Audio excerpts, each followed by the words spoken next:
ವರ್ಕಾಡಿ ಗ್ರಾಮ ಪಂಚಾಯತ್ ವ್ಯಾಪ್ತಿಯ ಪಾವೂರು ಪೊಯ್ಯೆ ಎಂಬಲ್ಲಿ ಸಂಭವಿಸಿರುವ ಕಾಡು ಹಂದಿಗಳ ಸರಣಿ ಸಾವು ಊರಿನ ಜನರಲ್ಲಿ ಆತಂಕ ಮೂಡಿಸಿದೆ.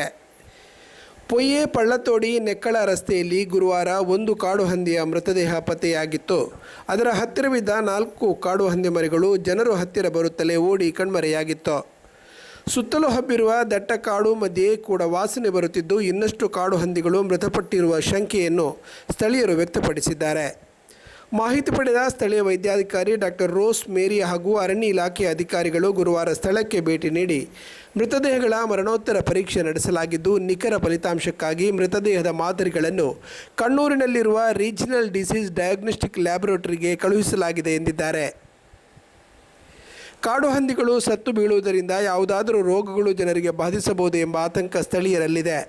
ಆದರೆ ಬ್ರುಸೆಲೋಸಿಸ್, ಹೆಪಟೈಟಿಸ್, ಲೆಪ್ಟೋರೋಸಿಸ್ ರೋಗಗಳು ಹಂದಿಯ ರಕ್ತ ಅಥವಾ ದೇಹದ ದ್ರವ ಗಾಯದ ಮೂಲಕ ಮೈಗೆ ತಗುಲಿದರೆ ಅಥವಾ ಸರಿಯಾಗಿ ಬೇಯಿಸದೆ ಮಾಂಸ ತಿನ್ನುವುದರಿಂದ ಮಾತ್ರ ಹರಡುವ ಸಾಧ್ಯತೆ ಹೆಚ್ಚು ಇರುತ್ತದೆ. ಸಾರ್ವಜನಿಕರು ಸದ್ಯ ಆತಂಕ ಪಡುವ ಅಗತ್ಯ ಇಲ್ಲ ಎನ್ನುತ್ತಾರೆ ವೈದ್ಯಾಧಿಕಾರಿಗಳು.